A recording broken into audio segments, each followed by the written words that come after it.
The cyberspace is home to billions of people and is the right platform you need to grow your business. The Center for Innovation and Technology is offering you a golden opportunity to speak directly to your market at an affordable price. We also offer media training workshops, live streaming, documentary production, and events management. Get in touch with us today on the following numbers: +263 867 711 0290 or 0718 100 235. Don't forget to subscribe to our social media platforms. Like our Facebook page, Center for Innovation and Technology. Follow us on Twitter @SiteZW. And you can also check out our website www.site.org.zw.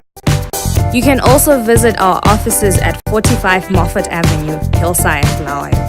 Take advantage of this opportunity to expand your business.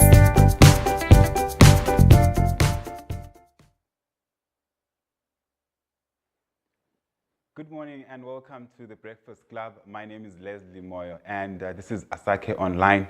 Today on the show we are discussing the national dialogue that has been topical in Zimbabwe, and we are looking at it from the church's perspective. I'm joined in the studio by two eminent religious leaders from right here, Bulawayo. I have to my immediate right Dr. Motsi, who is the president of the Zimbabwe Theological College, and to my left I have Reverend Useni Sibanda, who is the director of the Zimbabwe Christian Alliance. And I'll just get straight to the topic of discussion for today, and I'll start with Dr. Motsi. Dr. Motsi, I want to find out from you, in general, what is the role of the church in Zimbabwe's politics? Well, I think the role of the church in Zimbabwe, the role of the church in any country, not necessarily Zimbabwe, is to be the conscience of the nation, is to be able to be the light and the salt, and to be able to give wisdom and direction to the powers that be and the people in general. Rev, do you also share the same sentiments? Yes, definitely. I think that the role of the church is like what Dr. Motsi said, but also I believe the church is there to raise leaders in our communities. The church is there also to be what we call a prophetic voice, that is to speak truth to power. And also the role of the church is always there to protect the most vulnerable members of our communities. We as churches work for the common good. We want all the time to say, how do we ensure that the most vulnerable people within the communities, these are your orphans, your widows, people who might not have economic means, how do we protect them? How do we ensure that government protects them? How do we ensure that children are protected? How do we ensure that women are protected? And those things, the church has to speak about those things once we feel that they are not protected. And also, like I said, I talked about the prophetic voice, but also the church is there to ensure that the nation is reconciled, healed. We are there to bring together different people from different backgrounds, different beliefs, different maybe abilities, and to ensure that everyone is accommodated.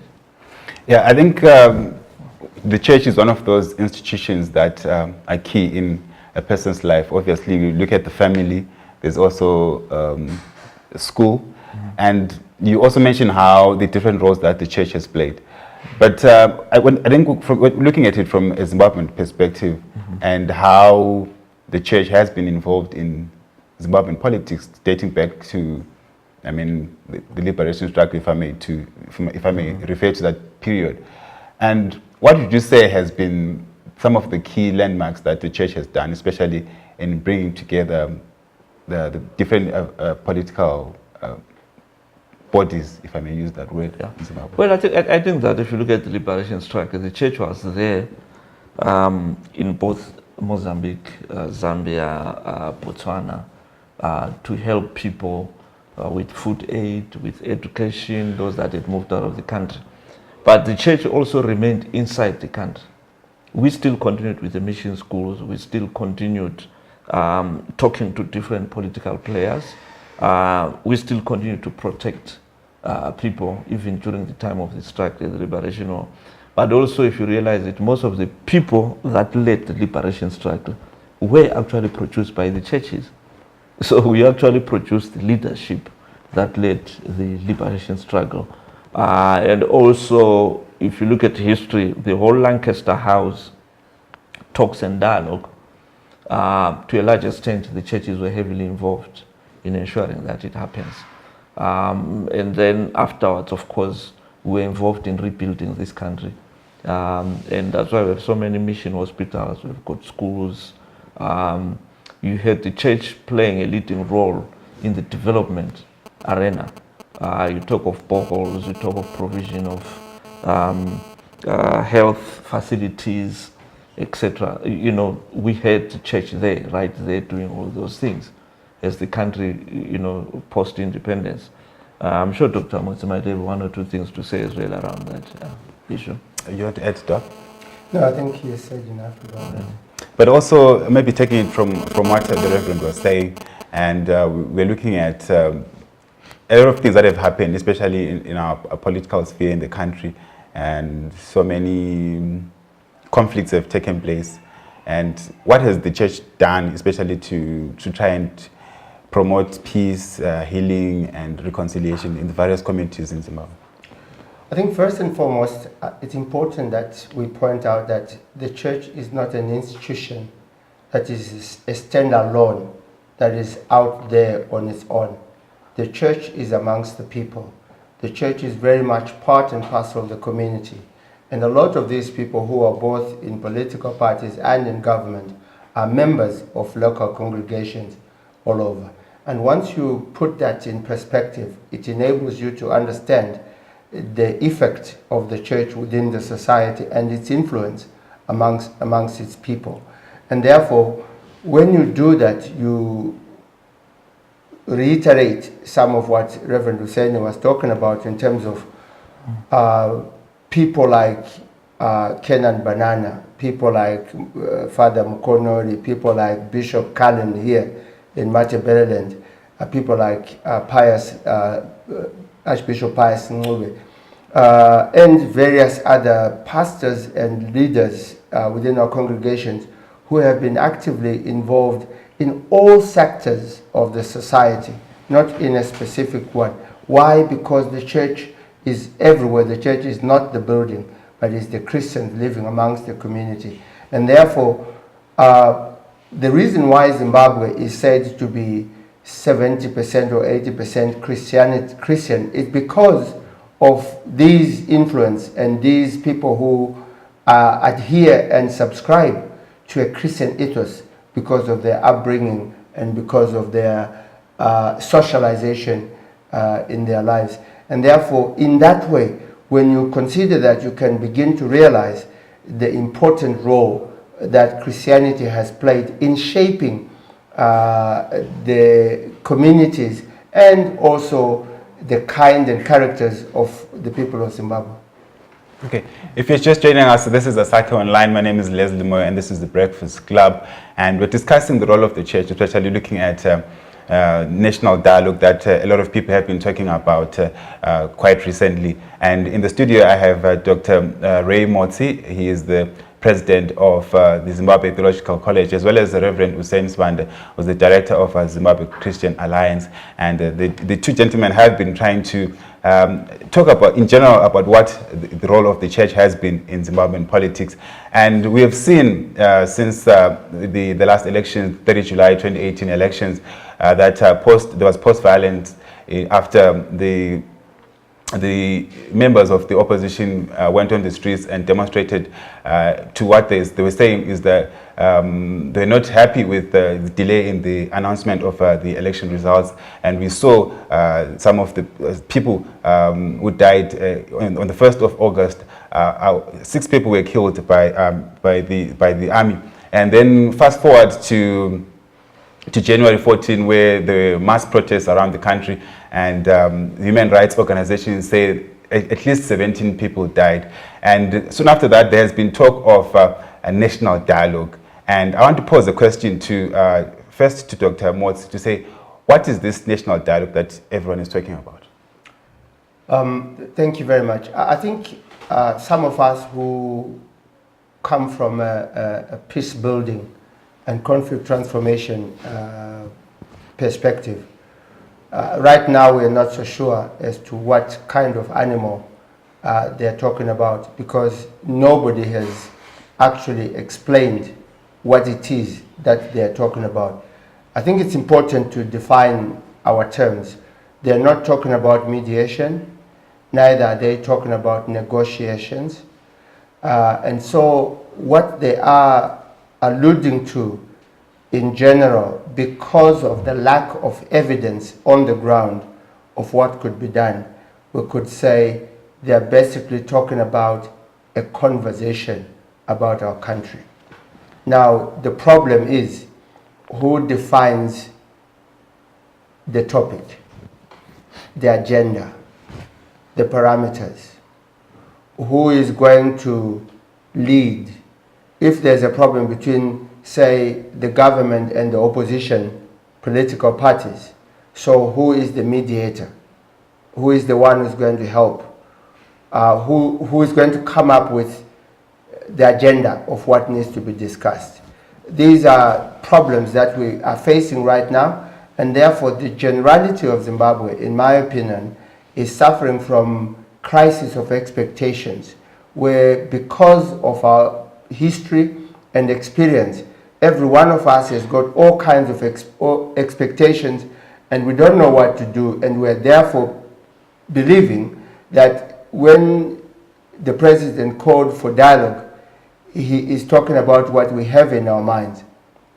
But I think we need to wait and get a little bit of clarity from government in terms of what it is that they want to do and whether the opposition political party agrees. But nevertheless, having a conversation as a nation or a dialogue is a very positive thing, which might lead to negotiations or mediation or whatever else. And Rev, where do you look at Zimbabwe's problem at the moment? Because I think Dr. Motsi has tried to say a lot of people have different experiences, and therefore we are suffering from a crisis of expectations because we do not know what we want. And where would you locate our problem? Is it a political problem? Is it an economic problem? Or what is it? I think it's a multi-layered problem that we have. When ZCTU, Zimbabwe Congress of Trade Unions, called for a stay away, in a sense, it, maybe I'll even say, go backwards a bit, when the medical doctors went on strike. And after the medical doctors, there was when you had the ZCTU call for a strike, and also you had teachers who also said will not go to work. Now, it shows you that at that level, there is a deep economic crisis that we have. An economic crisis that maybe is tied up to a despair. I think there was a lot of hope and expectations post the elections, post November 2017. Many people expected things to change overnight. So we have a crisis of expectations in terms of economic expectations. I think it was not just local people, but also when we said we are open for business, even businesses, international businesses, and everyone was saying, okay, we'll come in and invest in Zimbabwe. But as we speak now, the fuel prices have gone up, bread has gone up, basic commodities, our people are struggling to have 3 meals a day. Our people are struggling to get their kids to school. Our people are struggling to access medical health assistance or facilities. Right now, if you go to Mpilo, you'll not be able to get your drugs. If you go to Parenyato, if you go to UBH. Now, this is what people want. Someone is saying, I cannot, angikwanisi ukugada umtshova from eLuveve ngisize town. Angikwanisi ukugada umtshova ngisuke eShitungwisa ngifike eHarare. Kumbe ngisuke eMachobane ngiyefika etown ngikade futhi ngiyefika i-ascot ansakwanisi nxa ngisebenza i-ascot. So this is a cry for help, I think, because abantu sebesehluleka. People are failing to get those basics. So now that is a very big problem, which means people are failing to get their economic needs met. But also I'll say there is a political crisis. There's a political crisis because our elections, when we came out from the elections, there is a dispute now. Now those disputes, we can go on and become ourselves as Zimbabweans, but then they translate into international concerns. And international concerns translate into Zimbabweans failing to get money from the IMFs, from your international financing institutions, because they think, this country is still not very stable. And what then that means is when you don't have money, you can't revive your industries. You can't have jobs. So it's a vicious cycle. And I think our conversations needs to deal with that cycle, to say how then do we unlock ourselves out of this? How do we ensure that kids go to school, we have food on our tables, we can go on to public transport, we have petrol in our cars, how to ensure that we have bread in the morning, that no one is starving in Zimbabwe. So those are major issues for us. These are major ordinary people's concerns.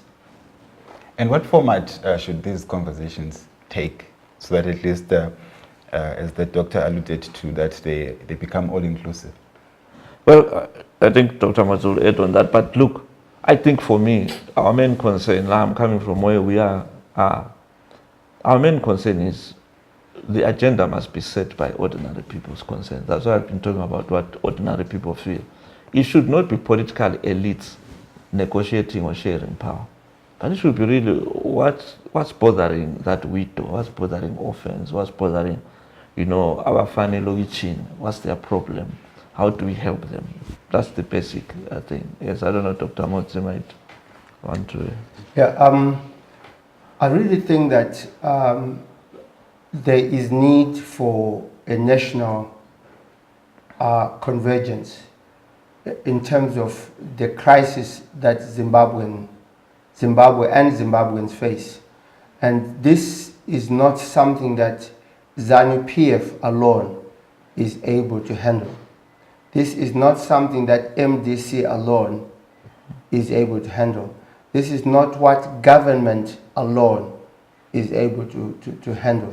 And therefore, if it is a conversation about the problems that we are facing as Zimbabweans, and government is saying we are in it together, we come together and talk about what's going in Zimbabwe and how best we can move together and solve our own problems as Zimbabweans, then that is a noble thing. But the problem that I think I see is that you see a situation where, for example, ZANU-PF and government continue to dig in their heels and say they are in control and therefore they are the only ones that know what should happen in Zimbabwe. I think that's problematic. Zimbabwe has been in the hands of ZANU-PF for the past 38 years. We are in this situation partly because ZANU-PF is in power. And the sooner every Zimbabwean recognizes that we have failed ourselves and we acknowledge that and begin to find a solution amongst ourselves, then we are able to move forward. But if we continue to point fingers at others as if we are the perfect guys, then we're not going to do anything. I think it's time for Zimbabweans to say, as Zimbabweans, let's put our heads together. Let's find our solutions to fix our problems. Yeah. Okay, you mentioned earlier on that the church has been an equal partner in terms of the political sphere in this country. Where would you place it in these conversations that we've been talking about? Well, if you need conversations, obviously because the church is non-violent and it comes from a peace perspective, there are enough men and women within our ranks who can really be able to help the country, in bringing about people together, particularly those that come from political persuasions, so that it becomes a neutral platform for everybody. And this is a role that I think a church can play. But not only that, but I think also, instead of church joining with ZANU-PF or MDC, the church must also stand in the gap and pray for Zimbabwe. The church must be seen to be standing on behalf of God for the nation, where we can be able to help. And the Bible says, my people perish for lack of vision. How do we bring about that vision and help if we as a church are actually involved in politics and party politics? We have also exacerbated the polarization of the nation. So conversation, a dialogue, is something that, in our opinion as a church, is something that can bring about some semblance of unity, some semblance of unity of purpose, and how we can work together. Surely, I think that's the work of the church. Yeah. But Rev, some have gone to the extent of even accusing the church of involving themselves in party politics. Is that a true assessment? Well, I think first remember what Dr. Motsi was saying, that who is defined as church. I think there are obviously individuals within the churches who might want to be active in partisan politics. Yep. You know, there's freedom. The Constitution allows them to do that. But I think the church corporately has always tried to be, I guess, to be as non-partisan as possible. And what that means is the church occupies a space where it allows everyone, whether you are from ZANU-PF, MDC, or whatever party you come from, there is space that the church has opened for people, for everyone to come. Now, remember, all these people come to the church on Sunday or Saturday. So we never, when you come to the church door, we don't ask you which party you belong to. But when you come to the church, it's neutral ground. It's there because people want spiritual upliftment. And that's what we provide. But however, the church will always fight for good governance. The church will always fight for peace and justice and common good for everyone. So sometimes when we come and begin to speak about those things, it's misinterpreted. Different lenses are put on it and maybe deliberately misinterpreted that we are now dabbling in partisan politics. But we are only partisan to justice. We are partisan to mess. We are partisan to common good. We will speak on those things. We will insist that let there be fairness, let there be justice, let there be good governance. Every human being is created in the image of God. And for us, when every human being has got a right to life, right to education, right to food, all those rights in our Bill of Rights, they are part of our biblical mandate that we fight for. So therefore, the church does not involve itself. If I'm talking about the church corporately, different church bodies not involve themselves in politics, but however, some individuals do. And that's their own personal, I think, private choices. I think that the other problem we have is a lot of politicians, when we hold them to account and begin to demand them to be accountable for their actions, they then begin to say the church is being partisan. But when we commend them and partner with them in other things, they don't say that. But the moment we begin to say to them, why are you doing this? They then counter-accuse us around partisan issues. So that's natural, is part of the dangers of the work. But I think we will continue to do what we've been called to do. And these conversations, this national dialogue, as some people would want to call it, as the church, where do you want it to lead to? What is the end result of it? Is it a national transitional authority? Is it another GNU of some sort? I think that's what Dr. Motsi has explained. A national dialogue is not mediation. A national dialogue is a conversation around how do people want the country to move forward. I guess it even involves talking about our vision. As a country, what's our vision? As a country, what are our expectations in the economic field, what are our expectations around the political field, social issues. However, it's a pathway that could lead to dialogue, to mediation maybe, mediating different parties. But like we explained, I don't think it should be a political elite power sharing game. You remember during the Unity Accord, it ended up being a power sharing arrangement between PF ZAPU and ZANU-PF. It did not address issues that faced people. That's why up to today, this is 2019, we are still talking about Kukurahundi victims, survivors of Kukurahundi. We should not be talking about that if the Unity Accord had not concentrated on power sharing and involved ordinary people from Matebeleland who were affected by Kukurahundi. But we're still talking about it now. Look at the GNU, the Global Political Agreement, became an arrangement between MDC and ZANU-PF. And up to now, we are still talking about 2008 electoral violence, victims, survivors, who are still very bitter that things have not been dealt with. You know, we never really dealt with issues. So this particular dialogue could lead to another political elite power sharing arrangement, which means it will not address ZCTU concerns, it will not address the workers' concerns, it will not address the teachers' concerns, it will not address the most vulnerable members of our community's concerns. And we as a church are saying, no, the agenda must be from the people. What do people want? If we are mediating, so it's not about having a transitional authority or a GNU. I think it's about how do we solve Zimbabwe's problems and what's the best mechanism or framework to do that. And that should come from the people. Yeah. I think we need to add to that.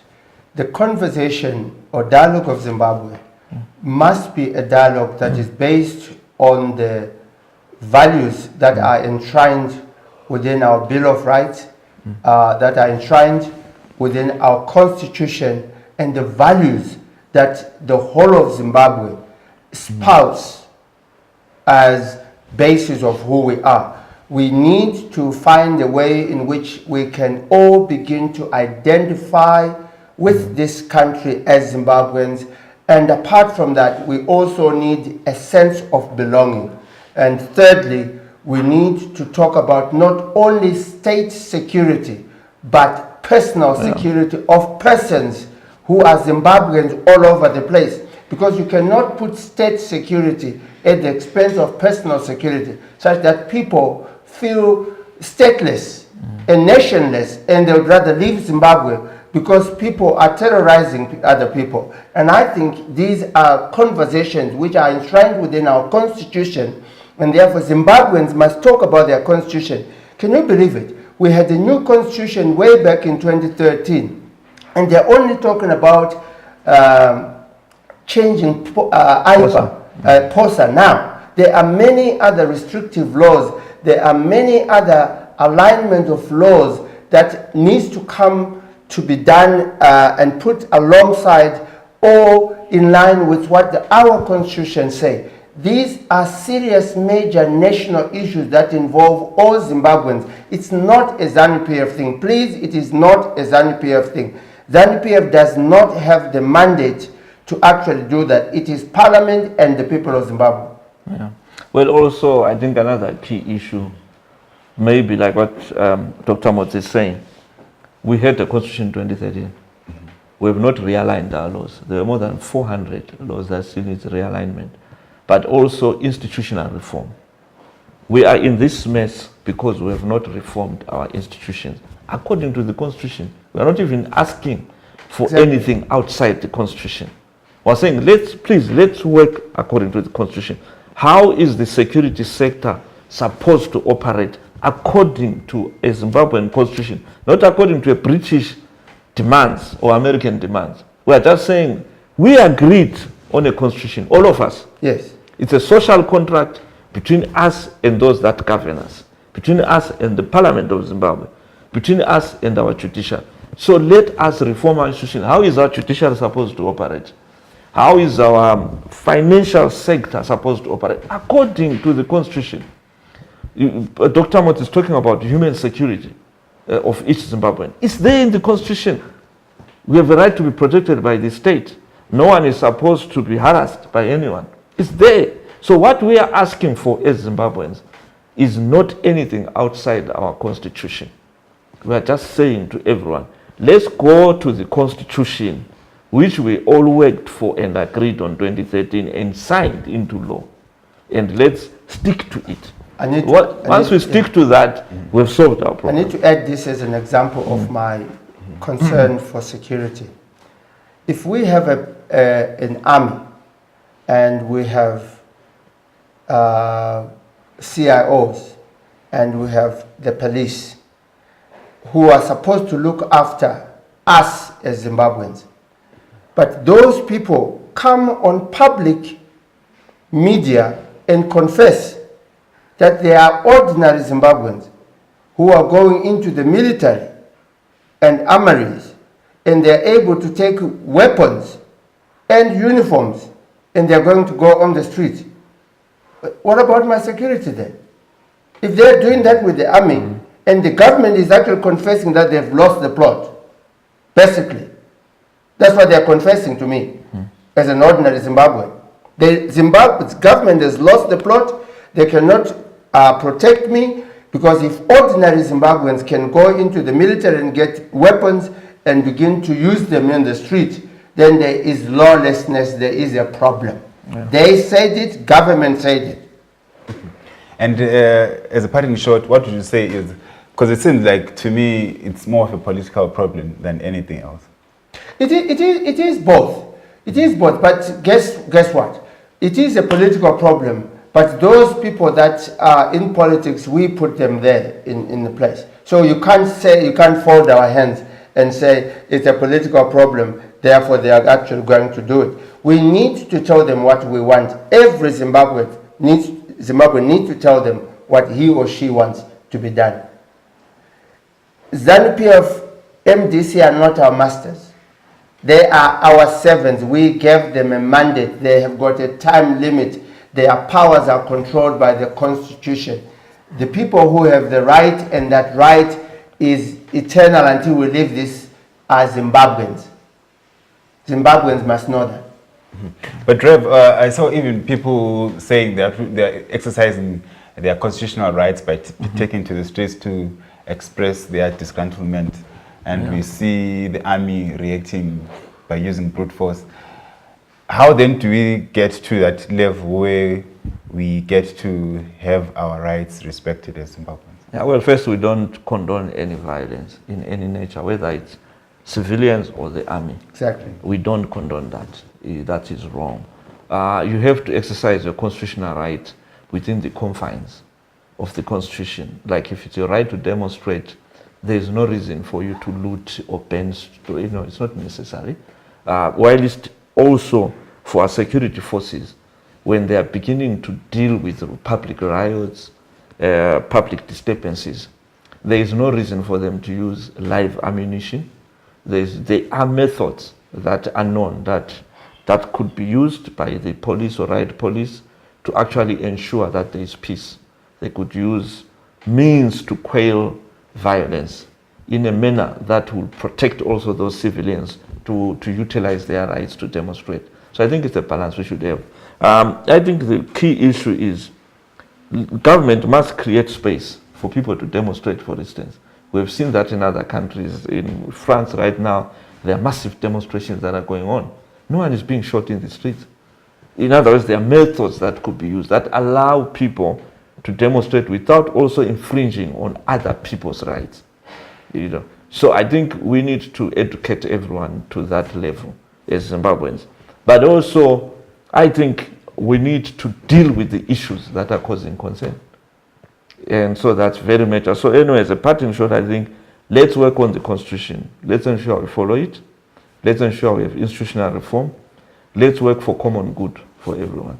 I think that is very important. And our national dialogue must be shaped by the people's own agenda and issues that concern ordinary people, and not political elites wanting to share power.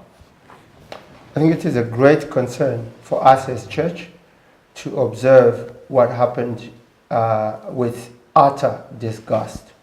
What happened in January during the stay away, that ordinary Zimbabweans would go to ordinary Zimbabwean properties and trash them because of anger.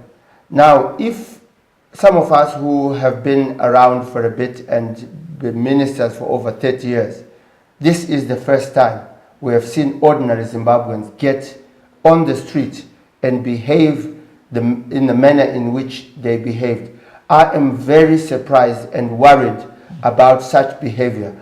If we do not do something about that as a nation, we are heading for major, major disaster. And not only that, like Reverend Useni said, there are basic reasons. When you have young men and young women who wake up in the morning and by 7:30, they are already having a scud and bronco on the street, and they can't go to work. There's a crisis in the country, and we need to recognize that. Young people have no jobs. If you have got unemployment of 85–90%, it is a problem. And these are the crises that we need to acknowledge. That's where we failed. We need to acknowledge that. And that needs to be addressed. You do not address it by killing people. That is not the answer. And therefore, I think there's a way in which we need to question what is going on. Now, I can say this, Mugabe was killing people. Now we have Mnangagwa, he is killing people. It never solved the problem. In actual fact, it worsened the situation. So how can you continue to do the same, to try and solve a problem in the same way which has failed and still expect a different answer? That's lunacy. It doesn't work. And therefore, the calling for a conversational dialogue probably is a good thing. So we have a problem, Zimbabweans. How do we help? And this problem must also include, in my opinion, it must include the people in the diaspora. They have as much a stake in Zimbabwe as everybody else who is here. They are there again because of the crisis in the country. If we fail to recognize that and we limit this to us, it's no different from ZANU-PF and ZAPU saying they are the only ones that went to war, and therefore everybody else who is Zimbabwean who did not go to war is not important. It will not help us in resolving our problems.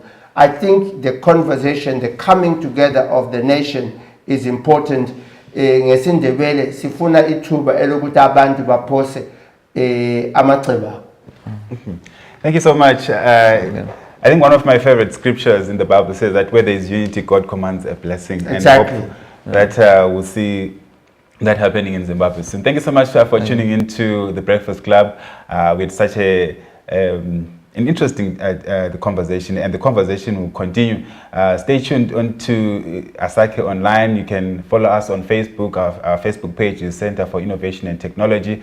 You also find us on Twitter. Our Twitter handle is @SiteZW. Let's meet again in another program. Thank you. The cyberspace is home to billions of people and is the right platform you need to grow your business. The Center for Innovation and Technology is offering you a golden opportunity to speak directly to your market at an affordable price. We also offer media training workshops, live streaming, documentary production, and events management.